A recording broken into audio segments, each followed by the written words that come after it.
जय हिंद, वंदे मातरम। स्वागत है आप सभी का जीएस विथ आंसू पर। आज की वन शॉट की वीडियो बिहार दरोगा में एक सीट कंफर्म कराने वाली वीडियो है। हम केवल 15 मिनट के अंदर ऐसे 50 प्रश्नों को देखने वाले हैं जो आपको दरोगा बनाने में काफ़ी हेल्प करेगा। अगर आपका सपना है बिहार दरोगा बनकर अपने माता पिता के चेहरे पर खुशी लाना तो यह वीडियो आपके लिए काफ़ी कारगर साबित होने वाली है। वीडियो स्टार्ट करने से पहले आप लोगों से एक ही रिक्वेस्ट है, प्लीज़ वीडियो को लाइक और सेशन ख़त्म होने के बाद किसी भी एक ग्रुप में शेयर जरूर कर दीजिएगा। चलिए शुरू करते हैं और आप लोग भी सोचिएगा अपना आंसर क्या हो सकता है। पहला प्रश्न है, भारतीय राजनीतिक प्रणाली में वास्तविक कार्यकारी शक्ति किसमें निहित होती है। प्रश्न इंपॉर्टेंट है। भारतीय राजनीतिक प्रणाली में वास्तविक कार्यकारी शक्ति निहित होती है प्रधानमंत्री और उनकी मंत्रिपरिषद में। Option number D. अगला प्रश्न देखते हैं, इंपॉर्टेंट प्रश्न है। दिल्ली में स्थित कुतुब मीनार की अनुमानित ऊंचाई मीटर में कितनी है। दिल्ली में स्थित कुतुब मीनार की अनुमानित ऊंचाई है 73 metre. Option number C. Qutub Minar 73 metre ऊंची विजय मीनार है जिसे कुतुबुद्दीन ऐबक ने 1193 में बनवाया था। अगला प्रश्न देखते हैं, इंपॉर्टेंट प्रश्न है। निम्नलिखित में से कौन सी कृष्णा नदी की सहायक नदी नहीं है। कृष्णा नदी की सहायक नदी नहीं है वीना। Option number B. जबकि कोयना, घाट प्रभा, पंचगंगा यह तीनों नदियां कृष्णा नदी की सहायक नदी है। अगला प्रश्न देखते हैं, इंपॉर्टेंट प्रश्न है। जब संपत्ति के अधिकार को मौलिक अधिकार के रूप में समाप्त कर दिया गया तब प्रधानमंत्री कौन थे। जब संपत्ति के अधिकार को मौलिक अधिकार के रूप में समाप्त कर दिया गया तब प्रधानमंत्री थे Morarji Desai. Option number C. 44वें संविधान संशोधन जो कि 1978 में हुआ था, संपत्ति के अधिकार को मौलिक अधिकार से कानूनी अधिकार में परिवर्तित कर दिया गया। वर्तमान में संपत्ति का अधिकार भारतीय संविधान के अनुच्छेद 300 क के तहत कानूनी अधिकार के रूप में स्थापित है। अगला प्रश्न देखते हैं, मोस्ट इंपॉर्टेंट प्रश्न है। मेवे, वनस्पति तेल और मछली डैश के समृद्ध स्रोत हैं। मेवे, वनस्पति तेल और मछली समृद्ध स्रोत हैं ओमेगा 3 के। Option number A. अगला प्रश्न देखते हैं, निम्नलिखित में से कौन भूदान यज्ञ यानी कि भूमि उपहार आंदोलन के संस्थापक थे। भूदान यज्ञ यानी कि भूमि उपहार आंदोलन के संस्थापक थे Vinoba Bhave. Option number D. भूदान आंदोलन या भूमि दान आंदोलन अप्रैल 1951 में महात्मा गांधी के शिष्य विनोबा भावे के द्वारा शुरू किया गया था। अगला प्रश्न है, गोदावरी नदी भारत में भौगोलिक क्षेत्र का लगभग कितना % अपवाहित करती है। आंसर है ऑप्शन नंबर सी, 10%। अगला प्रश्न देखते हैं, मोस्ट इंपॉर्टेंट प्रश्न है। किस समय अवधि को भारत में हरित क्रांति का प्रथम चरण माना जाता है। तो दोस्तों वह समय अवधि है 1960 के दशक के मध्य से 1970 के दशक के मध्य तक। Option number A. अगला प्रश्न देखते हैं, भारत के किस राज्य में गणगौर उत्सव मनाया जाता है। भारत के जिस राज्य में गणगौर उत्सव मनाया जाता है वह राज्य है Rajasthan. Option number D. Gangaur उत्सव चैत्र के महीने में देवी गौरी या पार्वती के सम्मान में मनाया जाता है। अगला प्रश्न देखते हैं, मोस्ट इंपॉर्टेंट प्रश्न है और कई बार पूछा गया है एग्जाम में। अखिल भारतीय ट्रेड यूनियन कांग्रेस के पहले अध्यक्ष कौन थे। अखिल भारतीय ट्रेड यूनियन कांग्रेस के पहले अध्यक्ष थे लाला लाजपत राय और इसकी स्थापना हुई थी 1920 में। अगला प्रश्न देखते हैं, संविधान का निम्नलिखित में से कौन सा अनुच्छेद किसी भी जाति के उम्मीदवार को सार्वजनिक रोजगार के किसी भी अवसर के लिए आवेदन करने का अधिकार देता है।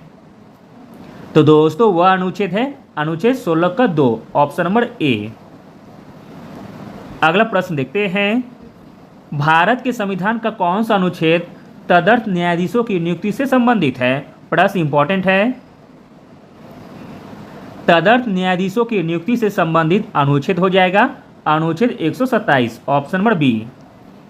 अगला प्रश्न देखते हैं, आसान सा प्रश्न है, मेलिक अम्ल सबसे अधिक किसमें पाया जाता है? मेलिक अम्ल सबसे अधिक पाया जाता है सेब में, ऑप्शन नंबर सी।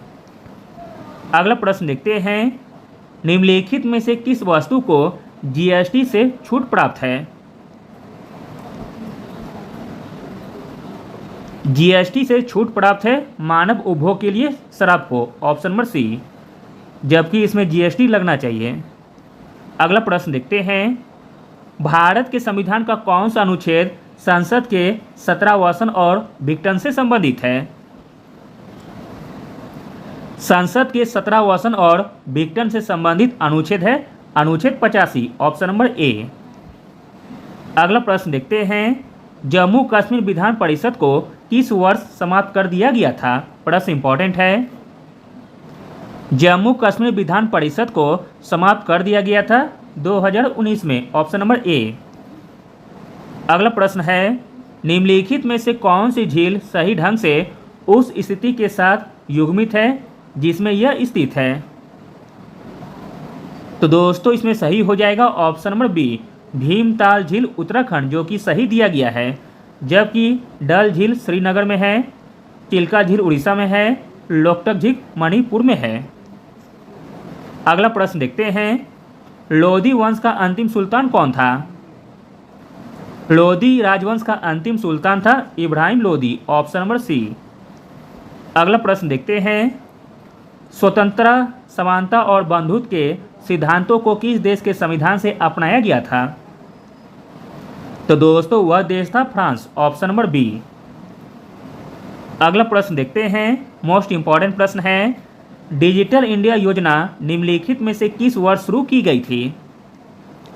डिजिटल इंडिया योजना शुरू की गई थी 2015 में, ऑप्शन नंबर सी। अगला प्रश्न देखते हैं, पहला आईसीसी महिला क्रिकेट विश्व कप डैश में आयोजित किया गया था? पहला आईसीसी महिला क्रिकेट विश्व कप आयोजित किया गया था वर्ष 1973 में, ऑप्शन नंबर डी। अगला प्रश्न देखते हैं, मोस्ट इंपॉर्टेंट प्रश्न है, 2011 की जनगणना के अनुसार बाल लिंग अनुपात प्रति 1000 पुरुषों पर कितना स्त्रियां थी? आंसर है ऑप्शन नंबर ए, 919। अगला प्रश्न देखते हैं, सरोजिनी नायडू डैश में भारतीय राष्ट्रीय कांग्रेस की पहली भारतीय महिला अध्यक्ष चुनी गई थी? सरोजिनी नायडू कानपुर में भारतीय राष्ट्रीय कांग्रेस की पहली भारतीय महिला अध्यक्ष चुनी गई थी और यह अधिवेशन था 1925 का। अगला प्रश्न है, सरकार की कौन सी शाखा कानूनों और नीतियों को लागू करने के लिए जिम्मेदार है? तो दोस्तों वह शाखा है कार्यकारिणी शाखा, ऑप्शन नंबर सी। अगला प्रश्न देखते हैं, मोस्ट इंपॉर्टेंट प्रश्न है, कौन सी फसल उत्तर भारत में रबी मौसम से संबंधित है? उत्तर भारत में रबी मौसम से संबंधित फसल है जौ, ऑप्शन नंबर डी। अगला प्रश्न देखते हैं, इंपॉर्टेंट प्रश्न है, आसपास के क्षेत्र के ऊपर स्थित समतल शीर्ष भूमि को डैश कहा जाता है? आसपास के क्षेत्र के ऊपर स्थित समतल शीर्ष भूमि को कहा जाता है पठार, ऑप्शन नंबर बी। अगला प्रश्न देखते हैं, इंपॉर्टेंट प्रश्न है, बिंबावती देवी किस भारतीय नृत्य शैली की प्रतिपादक है? आंसर है ऑप्शन नंबर बी, मणिपुरी की। अगला प्रश्न है, किस भारतीय बजट ने बजटीय आवंटन की लैंगिक संवेदनशीलता पर प्रकाश डालते हुए एक वक्तव्य प्रस्तुत किया था? आंसर है ऑप्शन नंबर सी, वर्ष 2005-06। भारतीय बजट 2005-06 ने बजटीय आवंटन की लैंगिक संवेदनशीलता पर प्रकाश डालते हुए एक वक्तव्य प्रस्तुत किया था। अगला प्रश्न है, वर्तमान में ग्रैंड ट्रंक रोड भारत में डैश तक फैली हुई है? प्रश्न इंपॉर्टेंट है। वर्तमान में ग्रैंड ट्रंक रोड भारत में फैली हुई है अमृतसर से कोलकाता तक, ऑप्शन नंबर बी। अगला प्रश्न है, मध्य अक्षांशीय तटीय क्षेत्र में स्थित वनों का प्रकार डैश है? मध्य अक्षांशीय तटीय क्षेत्र में स्थित वनों का प्रकार है समशीतोष्ण सदाबहार वन, ऑप्शन नंबर डी। अगला प्रश्न देखते हैं 2011 की जनगणना के अनुसार भारत में पुरुष साक्षरता दर कितना है। 2011 की जनगणना के अनुसार भारत में पुरुष साक्षरता दर है 82.14%, ऑप्शन नंबर बी। सभी भारतीय स्तरों पर साक्षरता दर 74.04% थी। महिलाओं की साक्षरता दर 65.46% और पुरुषों की 82.14% है। अगला प्रश्न देखते हैं, इंपॉर्टेंट प्रश्न है, trans Siberian railway system Vladivostok में डैश तट पर स्थित है। तो दोस्तों यह स्थित है प्रशांत तट पर, ऑप्शन नंबर डी। अगला प्रश्न है, संविधान का कौन सा अनुच्छेद न्यायपालिका को कार्यपालिका से अलग करता है। न्यायपालिका को कार्यपालिका से अलग करता है अनुच्छेद 50, ऑप्शन नंबर बी। अगला प्रश्न देखते हैं, किसे तिब्बती नव वर्ष के रूप में मनाया जाता है। तिब्बतीय नव वर्ष के रूप में मनाया जाता है लोसार पर्व को, ऑप्शन नंबर बी। लोसार त्यौहार तिब्बतीय नव वर्ष की शुरुआत का प्रतीक है। लोसार महोत्सव हिमाचल प्रदेश की लाहौल घाटी में बड़े उत्साह और हर्षोल्लास के साथ मनाया जाता है। अगला प्रश्न देखते हैं, निम्नलिखित में से किस काल में शुतुरमुर्ग भारत में पाए गए थे। शुतुरमुर्ग भारत में पाए गए थे पुरापाषाण काल में, ऑप्शन नंबर डी। अगला प्रश्न देखते हैं, किस कंपनी ने 1651 में हुगली नदी के तट पर एक कारखाना स्थापित किया था। तो दोस्तों वह कंपनी थी अंग्रेजी कंपनी, ऑप्शन नंबर सी। अंग्रेजों ने 1651 में हुगली नदी के तट पर एक कारखाना स्थापित किया। 1651 में हुगली पहली ब्रिटिश फैक्ट्री का स्थान बना था। अगला प्रश्न है, निम्नलिखित में से किसे आमतौर पर बिना बुझा हुआ चूना कहा जाता है। बिना बुझा हुआ चूना कहा जाता है CaO को, option number D. Calcium oxide जिसका सूत्र होता है CaO, इसे आमतौर पर बिना बुझा हुआ चूना या जला हुआ चूना कहा जाता है। इसका उपयोग आमतौर पर चीनी मिट्टी के बर्तन और कांच बनाने में और ब्लीचिंग पाउडर आदि बनाने में भी किया जाता है। अगला प्रश्न है, शीतकालीन युवा ओलंपिक खेलों का चौथा संस्करण कहां और कब आयोजित होगा। शीतकालीन युवा ओलंपिक खेलों का चौथा संस्करण आयोजित होगा 2024 में और यह आयोजित होगा गैंगवान में, जो कि दक्षिण कोरिया में पड़ता है। अगला प्रश्न है, 2011 की जनगणना के अनुसार भारत का सबसे कम जनसंख्या वाला राज्य कौन सा है। आंसर है ऑप्शन नंबर बी, सिक्किम। अगला प्रश्न देखते हैं, गजनी का सुल्तान महमूद किस चोल राजा का समकालीन था। प्रश्न इंपॉर्टेंट है। गजनी का सुल्तान महमूद जिस चोल राजा का समकालीन था वह चोल राजा था राजेंद्र प्रथम, ऑप्शन नंबर डी। अगला प्रश्न देखते हैं, सुंदरबन डेल्टा निम्नलिखित में से किस जानवर का घर है। आंसर है option number C, royal Bengal tiger का। अगला प्रश्न देखते हैं, हाल ही में किस भारतीय राजनीतिक दल को राष्ट्रीय पार्टी का दर्जा दिया गया है। तो दोस्तों वह पार्टी है आप पार्टी, ऑप्शन नंबर ए। अगला प्रश्न देखते हैं, इंपॉर्टेंट प्रश्न है, इनमें से किस भारतीय अमेरिकी गणितज्ञ और सांख्यविद को 2023 के अंतर्राष्ट्रीय पुरस्कारों से सम्मानित किया गया है। आंसर है option number A, CR Rao को।